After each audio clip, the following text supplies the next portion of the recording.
Buenas tardes, profesor Oscar. Cordial saludo. Mi nombre es Urbano Mendoza Rubio y a partir de ahora voy a hacerle pues la breve explicación sobre el mapa conceptual que construí a partir de los documentos que usted compartió en el aula virtual y en las orientaciones que usted ha dado en las clases síncronas. Quisiera empezar diciendo que el currículo para mí, y según lo que hemos leído e investigado, y por experiencia propia, es una herramienta fundamental al momento de planificar los procesos educativos desde todos los ámbitos. Y que es una herramienta básica que puede mediar entre la teoría, en lo que uno planifica, y en lo que se lleva a cabo en la práctica. Dependiendo de esta interacción de teoría y práctica, o sea, de la aplicación misma del currículo, los colegios o las instituciones educativas podrían decir o podrían afirmar de que están teniendo una educación coherente con lo que se planificó y que sea una educación que pueda graduar estudiantes que cumplan el perfil que se propuso. Eh, el currículo tiene un origen, yo creo, en mi concepto, desde que el hombre inició la vida en el planeta, porque desde ese entonces ya existían familias y los padres han tenido que enseñar a los hijos en aquel entonces pues a cultivar o cuáles eran los horarios en donde se casaba en fin, todo ese aprendizaje vivencial, toda esa praxis que ellos adquirían por las vivencias, fueron de alguna manera heredadas, esos conocimientos ancestrales a los hijos de las siguientes generaciones. Y en ese punto siento que ya existía una forma de llevar ese conocimiento a otra persona y para darle capacidades y competencias a esa persona. Sin embargo, hasta 1918, Bobbitt en su publicación le da el nombre de currículo y es a partir de allí donde se empieza a utilizar este término pues, para referirse a esta herramienta. Currer en 1994 también dice que, que el currículo viene de currer, de carrera, pinar, viene de carrera, entonces lo asocia como a toda ese andamiaje y esa cantidad de cosas que hay que contemplar para poder tener una planificación ideal y que pues, se puedan egresar estudiantes integrales y de calidad. Las concepciones del currículo tiene muchas concepciones y vienen basadas en las teorías educativas existentes. Y de acuerdo a la teoría educativa que se contemple, pues así va a ser también el tipo de concepción curricular que se establezca.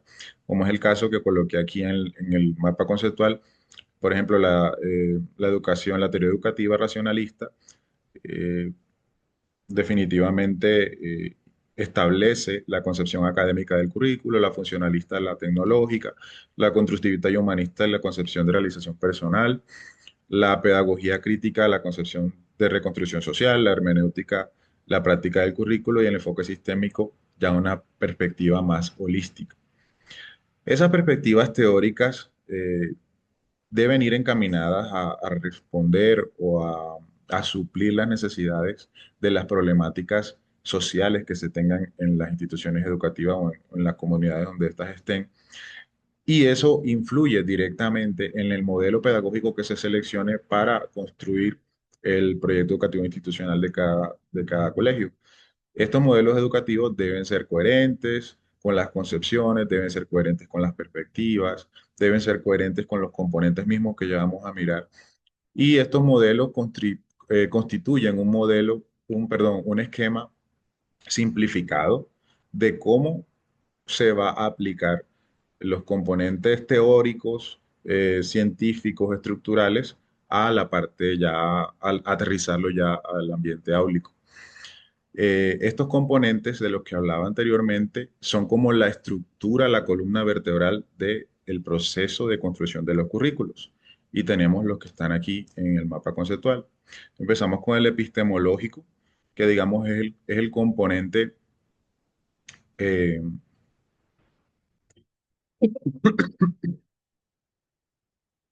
en donde están incluidos los fundamentos teóricos y científicos que le dan el soporte teórico al currículo que se decida implementar. Están los filosóficos, que son aquellos componentes en donde se le da al currículo una visión del ser humano que se quiera formar o que se quiera construir o egresar.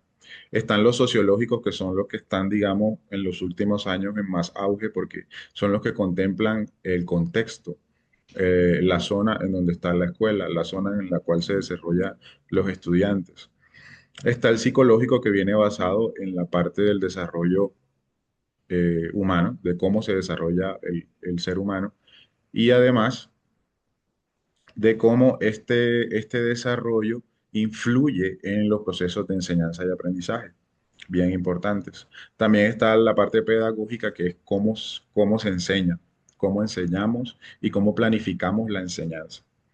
Y para terminar está la parte técnica e instrumental, que no es más sino la operacionalización del currículo, es decir, eh, cuáles son los objetivos del currículo que voy a diseñar, cómo lo voy a implementar, cuáles son los contenidos, cuáles son las metodologías, cómo lo voy a evaluar, etcétera. Entonces, estos componentes para mí es la columna vertebral del currículo.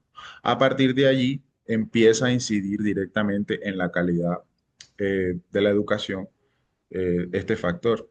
También tenemos las modalidades, que son tres: la oficial, la operacional y la oculta. O sea, el currículo oficial, el operacional y el oculto, que deben estar en completa sincronía o en completa conversación para garantizar que lo que se ha planificado con anterioridad sea aplicable en las aulas de clase. Y dependiendo de esta coherencia, de esta parte lineal que exista entre estas tres modalidades y con los componentes, también van a contribuir o afectar directamente la calidad de la educación. La calidad de la educación hoy día también viene influida directamente por la equidad y la inclusión, pues a partir de la ley 115 en Colombia, se colocó como un reto a las instituciones educativas de poder incluir estudiantes de de esa diversidad de estudiantes que nosotros hoy día tenemos en las aulas, y que exista una equidad para todos. Entonces, la calidad también viene dada por esa equidad y esa inclusión en los ambientes escolares actuales. Hay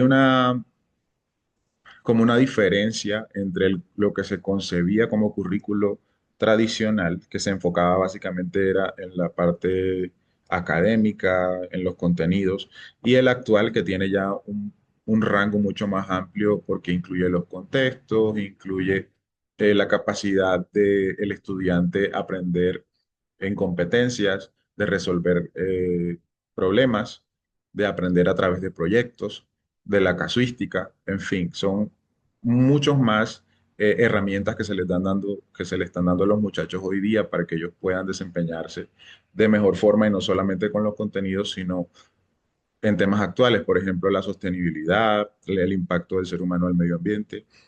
eh, a desarrollar, se promueve el desarrollo del pensamiento crítico también, y de la apropiación del territorio, de de la idiosincrasia y todo ese tipo de factores que son tan importantes a nivel cultural y social. Los currículos actuales lo están incluyendo y han vislumbrado o han reflejado esa importancia que esto tiene a nivel de territorio. La calidad también requiere una pertinencia y una contextualización, como acabé de decir. Los currículos deben ser pertinentes a tratar de solucionar los problemas que tengan la comunidad, que el estudiante cuando egrese tenga la capacidad de proponer cosas, de darse cuenta de los problemas y de dar soluciones, y también en sí mismo de mejorar su calidad de vida. En Latinoamérica es un panorama muy generalizado porque también al ser países en desarrollo, pues todos requieren de esa contextualización para que de verdad la escuela pueda ser una herramienta que permita al estudiante ser un agente transformador de su sociedad. Y hablando de la parte social, pues dejo al final que el currículo debe tener una construcción con participación comunitaria: docentes, estudiantes, padres de familia, incluso personas que tengan injerencia en la parte social del barrio, perdón, como las juntas de acción comunal y todo eso, esos liderazgos, los ediles, todos esos liderazgos de barrio que hay o de sociedades, de comunidades, son importantes para poder enfatizar o enfocar el currículo, perdón, en algo que sea de verdad trascendental y que sea transformacional con los estudiantes. Muchas gracias, profe. Feliz tarde.